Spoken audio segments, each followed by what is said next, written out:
రంగారెడ్డి జిల్లా రాజేంద్రనగర్ పరిధి మైలర్దేవుపల్లిలో అగ్ని ప్రమాదం చోటు చేసుకుంది. స్థానికంగా ఉన్న మెహఫిల్ హోటల్లోపై ఏర్పాటు చేసిన సెల్ టవర్ వద్ద షార్ట్ సర్క్యూట్తో మంటలు చెలరేగాయి. ఈ ప్రమాదంలో ఒకరు గాయపడ్డారు. ఈ ఘటనతో అక్కడ ప్రజలు ఒక్కసారిగా భయాందోళనకు గురయ్యారు. సమాచారం అందుకున్న స్థానికులు వెంటనే బాధితుడిని సమీప ఆసుపత్రికి తరలించారు. సెల్ టవర్ వద్ద భద్రతా ప్రమాణాలు పాటించలేదని స్థానికులు ఆరోపిస్తున్నారు. సంబంధిత అధికారుల ఘటనపై దర్యాప్తు చేపట్టారు.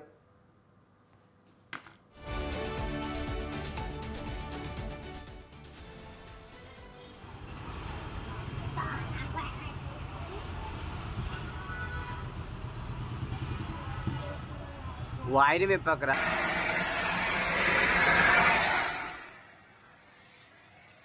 రంగారెడ్డి జిల్లా రాజేంద్రనగర్ పరిధి మైలర్దేవుపల్లిలో అగ్ని ప్రమాదం చోటు చేసుకుంది. స్థానికంగా ఉన్న మెహఫిల్ హోటల్పై ఏర్పాటు చేసిన సెల్ టవర్ వద్ద షార్ట్ సర్క్యూట్తో మంటలు చెలరేగాయి.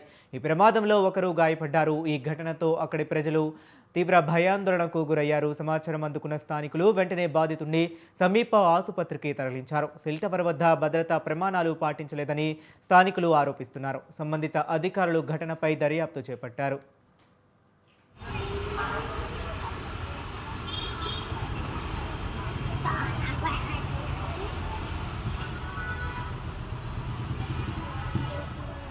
वायर में पकड़ा।